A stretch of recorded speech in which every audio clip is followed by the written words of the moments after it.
ماہ ربیع الاول کے پہلے بدھ، پہلی جمعرات اور پہلے جمعۃ المبارک کے دن کا یہ دولت کا سب سے بڑا عمل ہے۔ جو لوگ بھی ان دنوں میں اس عمل کو کر لیتے ہیں وہ بہت جلد مالا مال ہو جاتے ہیں۔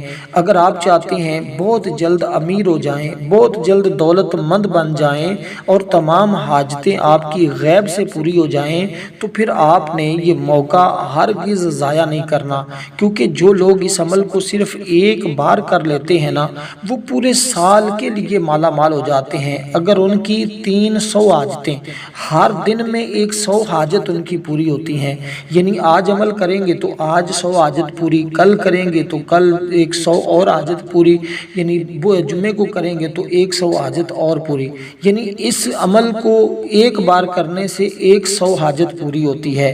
اب ان حاجات میں کہتے ہیں یہ 3 دن کا عمل 300 حاجتیں پوری کروا دیتا ہے۔ اگر آپ چاہتی ہیں آپ کی تمام حاجتیں پوری ہو جائیں، آپ کی ہر مشکل آسان ہو جائے، آپ کی ہر پریشانی ختم ہو جائے، آپ کا ہر دکھ مصیبت جان چھوڑ جائے، تو پھر یہ دوستو پریشانیوں کا، مشکلات کا، غموں کا یہ سب سے بڑا عمل ہے۔ اور آج کل جن مشکلات سے اس مہنگائی کے دور میں ہم زندگی بسر کر رہے ہیں، اس میں یہ عمل کرنا ہر شخص کے لیے ضروری ہے۔ اس لیے اگر آپ خود پریشان حال ہیں، آپ کا کوئی اور عزیز و اقربا میں، رشتہ داروں میں کوئی مالی طور پہ پریشان ہے تو آپ یہ عمل اس کو دے کر بھی اس کی مدد کر سکتے ہیں۔ دیکھیں اس عمل کی ایک خاص ترتیب ہے۔ لوگ ہر سال اس عمل کو کرتے ہیں۔ جو ماہ ربیع الاول کا پہلا بدھ، پہلی جمعرات ہوتی ہے، اس کو نچندہ بدھ اور نچندی جمعرات اور نچندہ جمعہ بھی کہا جاتا ہے۔ نچندی جمعرات اس جمعرات کو کہتے ہیں جو اسلامی مہینے کی پہلی جمعرات ہوتی ہے، اور اس کی برکت باقی جمعراتوں کی بنسبت، باقی دنوں کے بنسبت زیادہ ہوتی ہے۔ اس لیے اس میں دعاؤں کی قبولیت بڑھ جاتی ہے۔ اس میں اللہ کے نوری ملائکہ زمین پر آتے ہیں، اللہ کے فرشتے زمین پر آتے ہیں، اور جو لوگ چاہتے ہیں کہ اللہ کے نوری ملائکہ زمین پر آئیں اور ان کے لیے جنت کے دروازے کھول دیے جاتے ہیں، جو اللہ کا ذکر کرتے ہیں یہ فرشتے اللہ کی بارگاہ میں ان کا نام پیش کرتے ہیں۔ اللہ فرماتا ہے میرے فرشتوں بتاؤ میرے بندوں کو کس حال میں چھوڑا ہے، کس حال میں دیکھا ہے۔ جب فرشتے کہتے ہیں باری تعالیٰ وہ تیری عبادت میں مشغول تھے، وہ قرآن کی انا اعطیناک الکوثر سورت کی تلاوت کر رہے تھے، اللہ فرماتا ہے فرشتوں وہ کیا مانگتے تھے؟ وہ فرشتے پھر جو شخص جو جس چیز کا سوال کرتا ہے، جو مانگتا ہے، اس طرح اللہ کی بارگاہ میں عرض کرتے ہیں۔ اللہ فرماتا ہے فرشتوں گواہ ہو جاؤ میں نے اپنے اس بندے کو وہ سب کچھ عطا کر دیا۔ تو بات اتنی سی ہے، جب اللہ پاک راضی ہو جاتا ہے پھر سارے معاملات حل ہو جاتے ہیں۔ جب اللہ پاک بندے سے راضی ہو جاتا ہے تو پھر بندہ جس چیز کا سوال کرتا ہے اللہ پاک اس بندے کو عطا کر دیتا ہے۔ تو یہ بڑی سادی سی بات ہے کہ ہم نے اس عمل کے ذریعے اللہ پاک کو راضی کر لیا تو دنیا کی ہر حاجت، ہر خواہش پوری ہو جاتی ہے۔ مقروض ہو تو قرضے سے نجات مل جاتی ہے، بے روزگار ہو تو روزگار مل جاتا ہے، پریشان حال ہو تو پریشانی ختم ہو جاتی ہے، بے اولاد ہو تو اولاد مل جاتی ہے، شادی شدہ نہیں تو شادی میں بہت جلدی انتظامات ہو جاتے ہیں، اچھا رشتہ اس بندے کو مل جاتا ہے، جو نوجوان جو بچے امتحانات دے رہے ہیں وہ اس کے اندر کامیاب ہو جاتے ہیں۔ اس طرح آپ نے سب سے پہلے اب اس عمل کی ترتیب کو سمجھنا ہے۔ 7 مرتبہ درود پاک پڑھنا ہے جو ہم نماز کے اندر پڑھتے ہیں، اور پہلی چیز ہی رب سے جو مانگنی ہے نا وہ ذرا توجہ کے ساتھ سمجھنی ہے۔ اللہ تعالیٰ سے پہلی بات یہ کرنی ہے اے اللہ مجھے بے حساب عطا کر، اور وہ کیسے کرنا ہے آپ نے اس کو میں آپ کو بڑا تفصیل کے ساتھ عرض کر دیتا ہوں تاکہ کوئی بھائی بہن اس عمل کی برکت سے محروم نہ رہے، کیونکہ یہ موقع بار بار نہیں ملتا۔ آج اللہ نے ہمیں موقع دیا ہے، آج ہم اس کو اپنے لیے غنیمت سمجھیں اور اس سے فائدہ اٹھائیں۔ یہ موقع بار بار نہیں ملتا۔ آج اگر یہ موقع ہاتھ سے نکل گیا تو پھر 1 سال بعد یہ دن پلٹ کر آتے ہیں۔ آپ نے بس یہ بات یاد رکھنی ہے کہ جمعرات اور جمعہ کا جو دن ہوتا ہے نا اور بدھ کا دن، یہ 3 دن مسلسل یہ اتنی برکتوں والے دن ہیں، اتنی فضیلتوں والے دن ہیں کہ ان کا کوئی ثانی نہیں۔ اگر میں یہ بات آپ کو کہوں تو جمعۃ المبارک کا دن جو ہوتا ہے یہ سارے دنوں کا سردار دن ہوتا ہے، اور اس کی فضیلت سارے دنوں پر سب سے زیادہ ہوتی ہے۔ اور پھر یہ دن یعنی بدھ، جمعرات، اور جمعرات کی فضیلت کا بھی کوئی انکار نہیں کر سکتا۔ ان دنوں کو اللہ تعالیٰ نے تقسیم کیا ہے، کوئی دن موسیٰ کو دیا، موسیٰ علیہ السلام کو، کوئی دن اللہ تعالیٰ نے عیسیٰ علیہ السلام کو دن عطا فرمایا، کچھ دن اللہ تعالیٰ نے کسی اور نبی کے لیے، لیکن جمعہ کا دن اللہ تعالیٰ نے حضور علیہ السلام کے لیے خاص رکھا ہے۔ اور اسی لیے جمعرات کا دن جو ہوتا ہے، اس دن اعمال بندے کے پورے ہفتے بھر کے جو اعمال ہوتے ہیں، جو بندے نے کیے ہوتے ہیں، اللہ کی بارگاہ میں پیش کیے جاتے ہیں۔ اس لیے اکثر حضور جمعرات کے دن کا روزہ رکھا کرتے تھے، اور رسول پاک صلی اللہ علیہ وسلم فرماتے تھے کہ میں اس دن روزہ اس لیے رکھتا ہوں، پیر اور جمعرات کا، کیونکہ ان دنوں میں اللہ کی بارگاہ میں عمل پیش ہوتے ہیں، اور میرا عمل اس حال میں پیش ہو کہ میں روزے کے ساتھ ہوں۔ تو اس لیے یہ دن برکتوں والا، اپنے فضیلت کے اعتبار سے اس دن کا کوئی اور دن ثانی نہیں ہے۔ اور جمعرات کو روزہ رکھنا یہ سنت بھی ہے، باعث فضیلت بھی ہے، صدقہ خیرات کرنا یہ افضل ہوتا ہے، اور اس دن اللہ تبارک و تعالی مغفرت طلب کرنے والوں کی مغفرت فرما دیتا ہے۔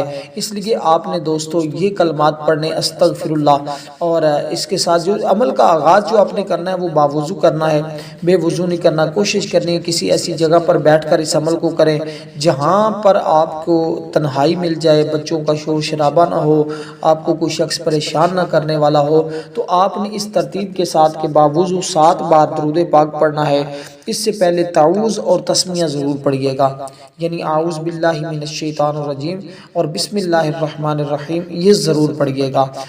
اس کے ساتھ عمل کا آغاز کرنا ہے۔ تو کتنی بار یہ پڑھنا ہے؟ 3 مرتبہ آپ نے پڑھنا ہے، یعنی تعوذ بھی 3 مرتبہ پڑھنا ہے، بسم اللہ الرحمن الرحیم بھی 3 مرتبہ پڑھنا ہے۔ اس کی حکمت میں آگے چل کر آپ کو بتا دیتا ہوں، پہلے یہ بات سمجھ لیں، اللہ تبارک و تعالی نے احادیث مبارکہ میں ان دنوں کا ذکر فرمایا ہے، اور اس دن نیکیوں کا ثواب عام دنوں کے بنسبت زیادہ ملتا ہے۔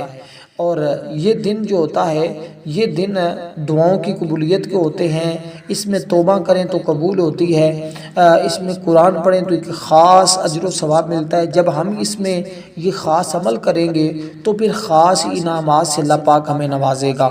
اس رات اللہ تعالیٰ کے قریب ہونے کا بہترین موقع ہوتا ہے۔ اس دن میں اللہ تعالیٰ کی قربت نصیب ہو جاتی ہے، اور اس دن گناہوں کو اللہ پاک ختم کر دیتا ہے۔ بعض نے فرمایا نیکیوں میں اللہ پاک تبدیل کر دیتا ہے۔ جو بندہ اللہ کو راضی کرنے کی کوشش کرتا ہے، اللہ پاک اپنے اس بندے سے راضی ہو جاتا ہے۔ تو سب سے پہلی چیز آپ نے تعوذ و تسمیہ آپ نے پڑھا ہے، اس کے بعد آپ نے پڑھنا ہے یا وہاب، یا وہاب۔ لیکن اپنے عمل کا آغاز آپ نے تعوذ اور تسمیہ اور درود پاک سے کرنا ہے۔ یہ 2-3 چیزیں آپ نے سب سے پہلے پڑھنی ہیں، ان کی تعداد جو میں نے آپ کو عرض کی ہے اس کے برابر پڑھنا ہے۔ یعنی تعوذ کو آپ نے جو پڑھنا ہے وہ 3 مرتبہ ہے، بسم اللہ الرحمن الرحیم جو ہے وہ بھی 3 مرتبہ ہے، درود پاک کو جو آپ نے پڑھنا ہے وہ 7 مرتبہ ہے۔ اب درود پاک کے بارے میں بہت سارے لوگ وہم کا شکار ہوتے ہیں بھی کون سا ہم پڑھیں۔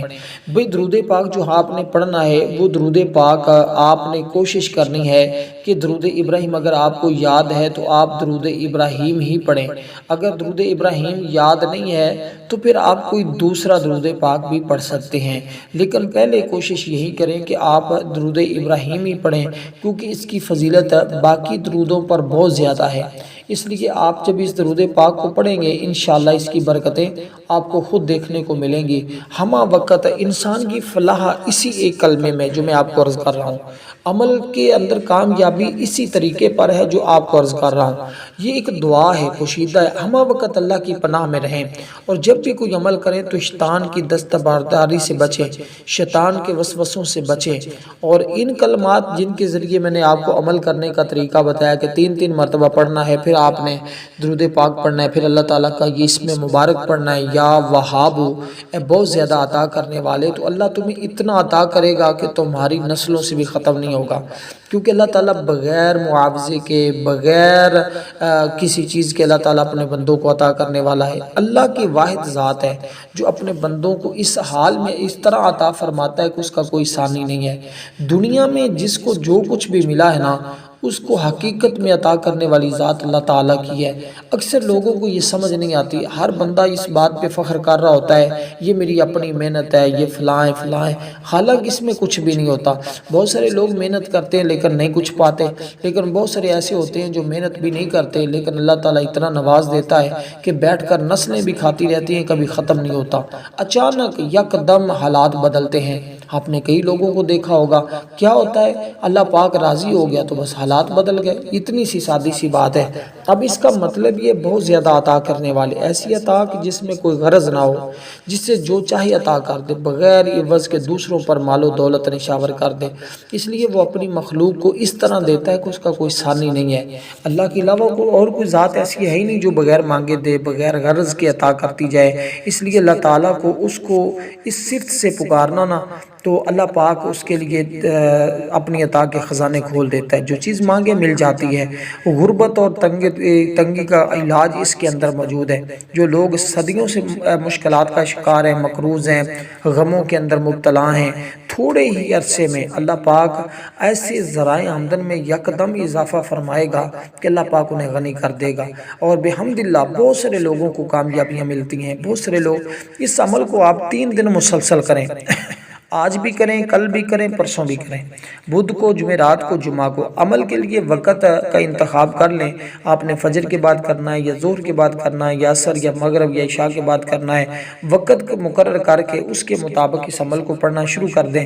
انشاءاللہ 3 دن بعد میں مکمل ہوں گے، 3 دن بعد میں گزریں گے، آپ کا تمام مقاصد میں آپ کو پہلے کامیابی مل جائے گی۔ پہلے ہی دن یہ عمل اپنی تاثیر اور طاقت دکھا دیتا ہے۔ اس عمل کی برکتیں پہلے دن ہی ملنا شروع ہو جاتی ہیں۔ یہ کشادگی رزق کا بڑا بہترین عمل ہے۔ اس لیے ہمیشہ دولت مند رہنے کے لیے جو لوگ چاہتے ہیں نا کہ زندگی میں کبھی مال کی کمی نہ ہو، ہمیشہ دولت مند رہیں اور ضرورت کے مطابق رزق ملتا رہے، اکثر میں نے لوگوں کو یہ اس میں مبارکی پڑھتے ہوئے دیکھا ہے، کہتے ہیں اس کے پڑھنے سے کبھی خالی رہ ہی نہیں سکتا، اور اس کے ذریعے ہی اللہ پاک، اگر کوئی شخص پڑھا لکھا ہے، اس کو اس کی قابلیت کے مطابق ملازمت نہیں مل رہی، لیکن اصول ملازمت میں دشواری آ رہی ہے، اور علیحدہ جگہ پر وضو کر کے وہ اس عمل کو کرنا شروع کر دے، کوئی ایسی جگہ جہاں بچے نہ آتے ہوں اور جہاں شور شرابہ نہ ہو، بڑے ادب کے ساتھ، خلوص نیت کے ساتھ، بڑی محبت کے ساتھ بیٹھ جائے اور چاہت کے ساتھ اس عمل کو کرے۔ دیکھیں رزق ہر بندے کی بنیادی ضرورت ہے، اللہ ہی ہر ایک کو رزق دینے والا ہے، اور وہی جس کو دیتا ہے پھر اسے کوئی روک نہیں سکتا، یعنی جسے وہ عطا کرے اس سے کوئی چھین نہیں سکتا، اور جس سے وہ روک لے اسے کوئی دے نہیں سکتا۔ یہ اس کی قدرت ہے، یہ اس کا نظام ہے، اس سے رزق کی پریشانیوں اور تکلیفوں سے نجات ملتی ہے، حصول رزق کے اسباب پیدا ہوتے ہیں، مفلسی ختم ہو جاتی ہے، اور اللہ تبارک و تعالی اس بندے کے معاملات کو بہتر فرما دیتا ہے۔ اب اس اسم مبارک کو آپ نے 100 بار پڑھنا ہوگا، جیسے میں نے کہا تھا نا 100 حاجتیں پوری، 3 دنوں میں 300 حاجتیں پوری۔ اب جو اپنی 300 حاجتیں پوری کروانا چاہتا ہے وہ تو عمل کو مکمل سمجھے گا نا، پھر اس کی ترتیب کو سمجھے گا، پھر اس کے مطابق اس کو پڑھنا شروع کر دے گا، اور کوشش کریں جہاں بیٹھ کر یہ عمل کر رہے ہیں وہاں ہلکی سی خوشبو کا استعمال کریں۔ اگر عطر پرفیوم نہ بھی ملے تو آپ اگربتی کا استعمال کر لیں، تاکہ آپ کے گھر میں خوشبو آئے، اور اس کے ذریعے اللہ کے نوری ملائکہ آئے، اور اس خوشبو پر دیکھیں اللہ والے آتے ہیں اور اللہ کے نوری ملائکہ آتے ہیں، اور جہاں اللہ والے آ جائیں، اللہ کے فرشتے آ جائیں، وہ گھر تو آپ کو پتہ ہے قسمت والوں کا گھر ہوتا ہے نا، وہ تو مقدر والوں کا گھر ہوتا ہے۔ تو بزرگوں کا قول بھی ہے یہ دولت کی کنجی ہے، اسے پڑھنے والا کبھی بھی اللہ کی رحمت سے خالی نہیں رہ سکتا، یہ خیر و برکت کا بڑا بہترین عمل ہے۔ اس کے بعد آپ نے قرآن کریم کی اس سورہ مبارکہ کو پڑھنا ہے، جس کا آپ کو بے دردی سے انتظار تھا، لیکن اس کا ایک خاص طریقہ ہے، اس طریقے کے مطابق اس کو پڑھیں گے تو یہ جو کلمات میں نے آپ کو شروع میں بتائے تھے نا، یہ پڑھنے والے انسان کا خالق کے ساتھ تعلق مضبوط ہوتا ہے، ہر حال میں امید صرف اللہ پر رکھنی چاہیے۔ اس کا پڑھنا نوح علیہ السلام نے پڑھا، یوسف علیہ السلام نے، حضرت موسیٰ علیہ السلام نے، ہمارے نبی پاک صلی اللہ علیہ وسلم سمیت سب انبیاء کرام کا شیوا تھا۔ شیطانی وسوسوں سے تحفظ کے لیے یہ ایک خصوصی دعا ہے جس کے ذریعے ہم شیطانی وسوسوں سے بچ جاتے ہیں۔ دیکھیے بہت سارے لوگ جب کوئی شیطانی وسوسہ آئے نماز میں خیالات کے وقت، تلاوت سے پہلے، بیت الخلاء جاتے وقت، صبح و شام کے اذکار میں، برا خواب دے کر، حالت غصہ میں، ہم بستری سے پہلے، جب گدھا جو ہے وہ رینگے اور گمراہی کا خدشہ محسوس ہو، شرک کا خدشہ ہو، بے راوا روی کا خدشہ ہو، سفر سے پہلے، سفر میں پڑاؤ کے وقت، اندھیرے رات میں چلتے وقت، بادل دیکھ کر، جو اس کو پڑھتے ہیں نا وہ ان تمام چیزوں سے محفوظ رہتے ہیں۔ اور پھر سب سے بڑی بات ہے، دکھ، تکلیف، بیماری، جادو، نظر بد، دشمنوں کے شر، برا پڑوسی، فتنہ، عذاب، دیگر چیزوں سے بچنے کے لیے بھی اس کا سہارا لیں۔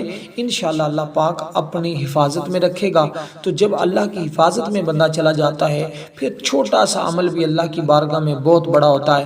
جب اب آپ سورۃ کوثر شریف کو پڑھیں گے نا، بسم اللہ الرحمن الرحیم، انا اعطیناک الکوثر فصل لربک وانحر ان شانئک هو الابتر، تو اس سورت کی 3 آیات ہیں۔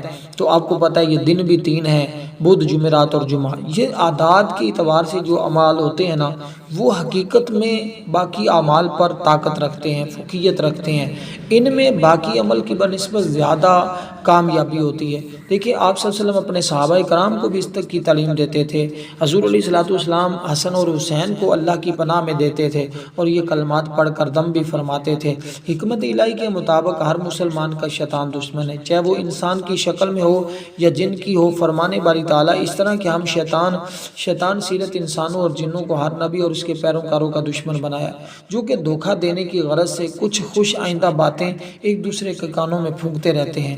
چنانچہ شیطان انسان کا دشمن بھی ہے، بلکہ ہر مصیبت آفت کی بنیاد بھی ہے۔ ہر وقت انسان کو نقصان پہنچانے کی کوشش کرتا ہے۔ ہم نے کیسے بچنا ہے؟ وہ تو چاہتا ہے ہم عمل کے اندر کامیاب نہ ہوں، لیکن ہم نے عمل کے اندر کامیاب ایسے ہونا ہے کہ اس کو پہلے ہم نے ذلیل کر دینا ہے۔ جب ہم یہ پڑھتے ہیں تو شیطان ذلیل ہوتا ہے، تو ہم نے شیطان کو ذلیل کرنا ہے ان کلمات کے ذریعے، اور اس سورت کو آپ نے ہر بار بسم اللہ کے ساتھ پڑھنا ہے۔ تو اس طرح آپ نے آج اس عمل کو پڑھنا ہے۔ یہ دولت حاجت کا سب سے بڑا عمل ہے، یعنی کہ حاجتیں بھی پوری ہوتی ہیں، دولت بھی بے بہا ملتی ہے۔ تو آپ نے اس ترتیب کے ساتھ جب اس کو پڑھنا ہے تو انشاءاللہ تعالیٰ آپ کو خود اندازہ ہو جائے گا۔ اس میں تو کوئی دوسری رائے نہیں ہے نا، اس میں تو کوئی دوسری بات نہیں ہے، لیکن عمل کے اول آخر جو میں نے درود پاک کا آپ کو ذکر کیا تھا وہ آپ نے ضرور پڑھنا ہے۔ یہ آخرت کی کامیابی کا خزانہ ہوتا ہے، یہ دنیاوی فتنوں سے بچاتا ہے، اعمال کی قبولیت کا یہ ذریعہ بنتا ہے، اللہ کے غضب سے بچاتا ہے، یہ دل کی گٹھن کو دور کرتا ہے، اور یہ پڑھنے والا انسان جنتی ہوتا ہے۔ یہ بات ذہن میں رکھیے گا۔ اب جو لاسٹ میں آپ کو تسبیح بتانے جا رہا ہوں نا، وہ تسبیح تو وہ ہے کہ جس کے ذریعے اللہ اس مخلوق کو رزق عطا کرتا ہے، اللہ کائنات کو رزق دیتا ہے اس تسبیح کے ذریعے۔ اس تسبیح میں جو کلمات ہیں وہ سبحان اللہ، اور یہ کلمات جو میں آپ کو بتانے لگا ہوں نا، یہ یقین جانیں کہتے ہیں کہ جو دنیا کو رزق مل رہا ہے نا وہ ان کلمات کا صدقہ ہے۔ تو جب کوئی بندہ ان کلمات کو پڑھتا ہے تو اس کو پھر زیادہ ملتا ہے، اس پر پھر اللہ تعالیٰ کی عطا کے زیادہ دروازے کھلتے ہیں، اس پر رحمتوں کے زیادہ خزانے کھلتے ہیں۔ اب تیسری چیز جو میں آپ کو عرض کر رہا ہوں، اب یہ سورہ مبارکہ جو میں نے آپ کے سامنے تلاوت کی ہے، اس سورہ مبارکہ کو آپ نے 21 بار پڑھنا ہے، لیکن آنکھیں بند کر کے پڑھنا ہے۔ عمل پڑھنے کے بعد ہاتھوں پہ دم کرنا ہے اور اپنے پورے وجود پہ پھیر لینا ہے۔ تو یہ اس کی ترتیب ہے جو بالکل سادی سی ہے، اس میں کوئی ایسی بات نہیں کہ کوئی شخص کہے کہ مجھے سمجھ نہیں آئی۔ دیکھیں حضرت ام ہانی رضی اللہ تعالی عنہ فرماتی ہیں، ایک مرتبہ رسول پاک صلی اللہ علیہ وسلم میرے پاس تشریف لائے، میں نے عرض کی یا رسول اللہ صلی اللہ علیہ وسلم میں بوڑھی ہو گئی ہوں اور ضعیف بھی ہوں، کوئی ایسا عمل بتا دیجئے کہ بیٹھے بیٹھے کرتی رہا کروں۔